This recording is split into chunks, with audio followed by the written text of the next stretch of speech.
saddex iyo toban qof ayaa ku geeriyootay 42 qof oo kalena way ku dhaawacmeen dagaal xoogan oo maanta ka dhacay deegaanka Buuq oo hoostaga degmada Tawfiiq ee bariga gobolka Mudug.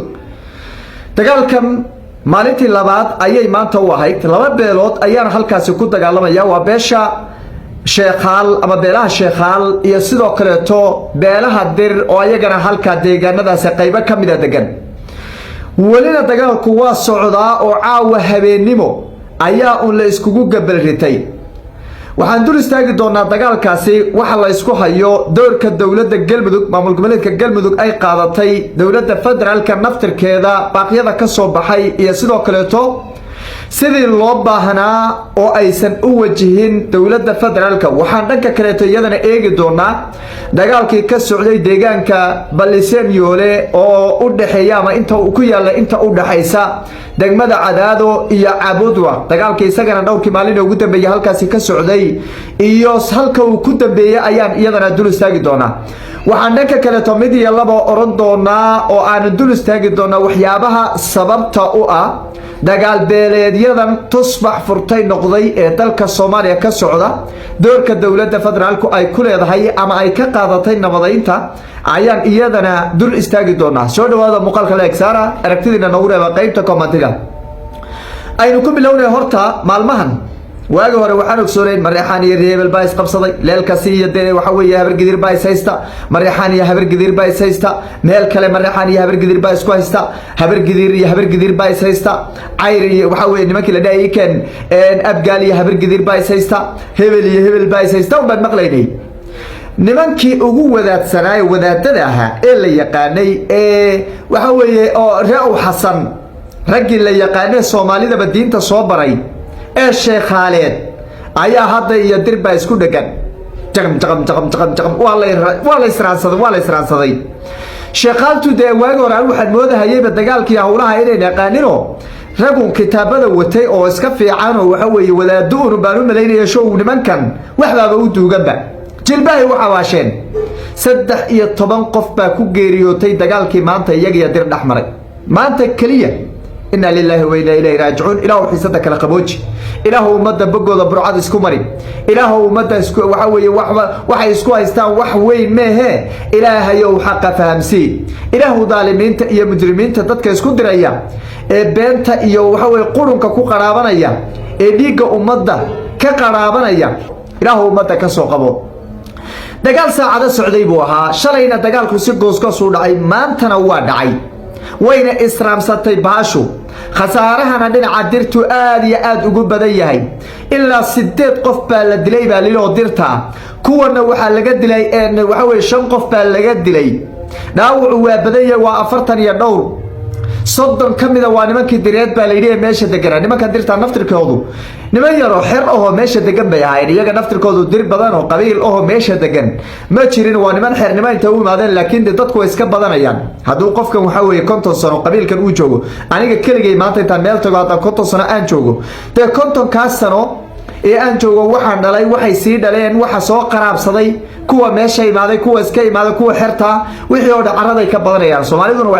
waxay dhaqan ba u leedahay hadduu hal qof meel tago qofka kale uu soo haybraaci aakhirka dambe meesha qabiil bay yay noqonayaan oo qabiil badan baa meesha iskugu imaanaya. si kastaba horta nimankii Dirta ahaa iyo Sheekhaal jilbaha la isku xabaasho waxba la isku reebanin, nin walba awoodiisa ay noqoto. Sheekhaashuna waayihii dambe ku darsadeen Soomaaliya dhexdeeda markii la yiraahdo labada qabiil ee haddana la leeyahay way ugu yar yihiin ee ugu badan weeye Sheekhaal iyo nimanka la yiraahdo Duduble. labadaasi qoys ayaa ugu dhaqaale badan. Dudublaha dareerka la leeyahay hal maalin bay soo iibsan karaan 5,000 oo Cabdibile oo qorigoodu saaran yahay hal maalin soo iibsan karaan. wareerka ugu hantida badan way Sheekhaalna waa sidaas la mid ah. xagga warbaahinta marka la yiraahdana TV-yada ugu badan Sheekhaal baa iskale, ugu waaweyn waliba ugu qadiimisan Sheekhaal baa iskale. TV-ya waxay leeyihiin bishii soo saari kara intaasoo milyan oo dollar soo saari kara Sheekhaal leeyihiin. dib u milicso hadalkayda, dibna u raadi xogta waad helaysaa. anigu waa TV hebel waa TV hebel waa TV hebel ku dhii maayo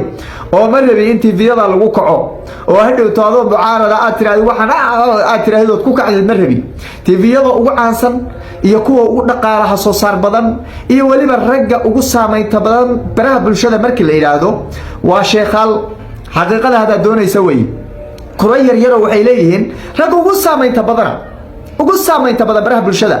ayaa sheekhaal ka soo baxa ma aha hada kuwa dadka caayada daayir cala soo kaliyo ma aha waa ragga xogaha soo gudbiya ugu saameynta badan sheekhaal way I think inaad fahmi karto ragga aan ka hadlayo inaad fahmaysana waa macquul soo raadi iyaga naftirkooda waa lagu sheegayaa hebel baa lagu leeyahay marka labadaasi reer oo la dhaho Soomaaliya way ugu yar yihiin ayaa ah labada reer ee ugu hantida badan ee maanta 5,000 oo cabdi bile oo gaadiid dagaal ah ama waxa weeye technica hal mar soo iibsan kara Soomaalida dhexdeeda markii la dhaho kuwan dudublahana de wada ogsoontiin iyaga naftirkooda waxay ku fadhiyaan dollarka shirkadii sameynaysa iyaga iska leh waxaad ku hadlayso dhan bay dhageystaaba Soomaaliya oo dhan waxay ku hadlayso ragga dhageysta way isu soo dudub dagaalkii maanta sheekhaal iyo dir horta waa lagu kala calaf qaaday rag baa dhamaaday Soomaaliya labada dhinacba Soomaaliya dhamaaday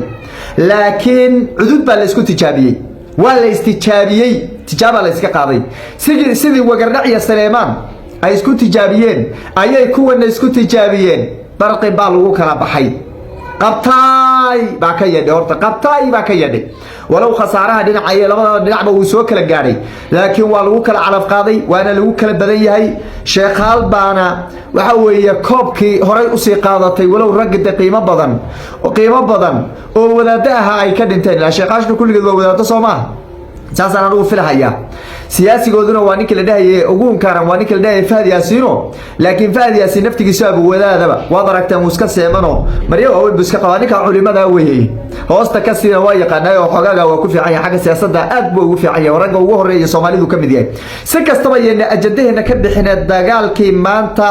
khasaaruhu waa 13 inta horay u geeriyootay 40 iyo dhowr kalena waa dhaawac sida dad goob joogayaal oo halkaas ku sugan ay noo xaqiijiyeen goobihii lagu dagaalamay waxa gacanta ku hayo ku sugan sheekhaal baa u hadho halkaas ku sugan nimankii direed xoogaa waa loo kabdhalay waa la yar fiijistay xoogaaba la yar fiijistay khasaarahana dhinaca dirtu u badan yahay dagaalkuna ma istaagin habar wacashada iyo gurmadka ayay dhinacyadu wadaan khasaarahana waa sida dhinaca kale tooyadana dagaal baa maalmihii ugu dambeeyay ka socday Balliseeyole oo Jufayro Mareexaani iyo niman waxa weeye Saleemaan oo iyagana waxa weeye niman habar gidir iyagana u dhaxeeyay halkaana wali iyadana sansan curaadeed baa ka taagan dhowrkii maalin ee dagaalku halka ka socday 20 ay iska dileen dhalinyaradina halkan waa la soo fadhiyaa iyadoo dhinaca Mareexaanku ay soo bandhigayeen guulo waaweyn oo hub iyo adduun iyo alaab iyo waxa weeye dhulka ay qabsadeen iyo wuxuu dheel uu saay halka ugu tumanayeen laakiin wali dagaalkan iyadana ma qaboobin xalay habeennimadii ayay ciidamadii habar gidir meeshii ay ku jireen difaac kaga jireen iskaga baxeen dib ayayna cadaado ugu soo laabteen sida ay xogaha halkaas ka soo baxaya xaqiijinayeen arimaha daba la isweydiin baa waxay tahay maxay yihiin dagaalada tusbaxa furtay noqday ee deegaanada Galmudug ka socda sheekhaal iyo dir way isku dhagantoo waata maanta dagaalamaysa Jufa Mareexaan iyo Jufa waxa weeye qoyska waxa weeye habar gidir iyagana meel bay isku haystaan habar gidir iyo Mareexaan kalena meel bay isku haystaan habar gidir iyo leelkase meel bay isku haystaan laba habar gidir meel bay isku haystaan laba kale habar gidir meel bay isku haystaan habar gidir iyo qoys iyadana kamid ah waxa weeye abgaal meel bay isku haystaan intaana waa Galmudug waxa dagaaladu ay ka socdaan waa Galmudug ku xisaabtoo meel kale kama hadlaya ha u malaynina Soomaaliyeed oo dhan ka hadlayo waa Galmudug kaliya maxay tahay dagaalada marka tusbaxa furtay noqday ee ku soo noqonaya deegaanada Galmudug door intee leeg bay Galmudug ka qaadanaysaa arrimaha nabadaynta iyo xasilinta iyo waxa weeye joojinta dhiiga daadanaya door intee leeg bay ka qaadan horta Galmudug dad baa ku luglo waxa weeye wax kicinayo abaabulaya dad mas'uuliin dawladda federaalka naftirkeeda qayb ka ah hurinta colaadan iyo dagaaladan laakiin xagga ka maamul ahaan ninka la yiraahdo qoorqoor waa isku day leelkasiya hadda saacado kale waa kii wasiirka amniga u diray xagga Puntland wax laga soo diray waa kii xabad joojinta la sameeyay heshiisyo la sameeyay dhiiga loo kala qaaday la joojiyay haddana xiisadii waxa soo dhakuma qaboobin marka maamulka qoorqoor isku dayo badan bay sameynayaan oo ay doonayaan inay dhiigga ku joojiyaan gacmo ka waaweyn baa marka ku lug leh oo arintan waxa weeye dhax qaadayso hurinayso colaada siyaasiyiin xasan sheekh maxamuud taageersan oo doonaya inay kursiga madaxweynaha qabtaan oo qorqor fashiliyaan oo ummadda ka hor keenaan ay nacsiiyaan si marka ay soo kabalaan uu cararo gurigiisa Nairobi ugu yaalo ugu cararo ayaa arinta ka shaqeynaya mucaaradka ka shaqeynaya xasan sheekh maxamuud iyo mas'uuliyiinka agdhow ka shaqeynaya waa arin loo shirqool la doonayo in qorqor la nacsiiyo inuu markale xataa kursiga u soo istaago dadka in laga hor keenaa la doonaya marka bulshadu waa inay saa wogsoonaato dawladda federaalka ka shaqeynaysa arintan iyada ka dambaysa waa arin waxa weeye xasan baasha galmudug kaliya ma wada ogsoontiin hirshabeellaba dagaalada ku soo noqonaya koonfur galbeed waa aragteen dagaalada iyadana ka socda meesha kaliya ee aysan dagaal qabiilo aysan ka socon waa saddexda maamul ee nimankan daarood ay degaan weeyeen waa Jubbaland meesha la yiraahdo Puntland iyo SSC Khaatumo saddexdaasi maamul baa jira waxaysan hadda dagaal beeleed aysan ka soconin kuwaana waa la isku day oo waa la huriyay dadkaas baa dad smart ah weeyo oo wax fahmi kara adeer waxa wada garanayna caruurta naga laynin baa leeyahay si kastaba dagaal beeleedyadan waxay salka ku haysaa siyaasad xumada iyo hogaamin xumada xisbiga damu jadiid ee madaxweyne xasan sheekh maxamuud ee dalka hogaaminaya waa siyaasad iska daba wareegsan gabigeedaba iyadiba meeshii maanta la nabadeeyo xagga ka maraysaaye dagaalka xaggu ka soo oogmaya waa siyaasad gabigeedaba iska hor imaanaysa oo iska daba wareega weeye marka waa siyaasad xumada madaxweynaha jamhuuriyadda federaalka Soomaaliya xasan sheekh maxamuud waxaan leeyahay war haadaha war aanada tayba marba la daba qabateeyay oo dabadooda la qabtaaye dadkii isku dhamaade oo baaba'e dalkiina gacantu ka baxay cadawgii waka soo dhaaranaya wax isku xidhan ma jiro maamul goboleedyadii niba meel buu u dhaqaaqay shacabkii qoys buu meel ku dhagan yahay dhalinyaradii qori baa la iskugu dhiibay qaar macawsley baa tiin baa loo qaybiyo oo dagaal qabiilada qayb ka noqdeen war arin waxa weeye sidan waa musiibo waa ayaan darre waxaan siyaasad xumada dalka laga daayo oo hal la badbaadiyo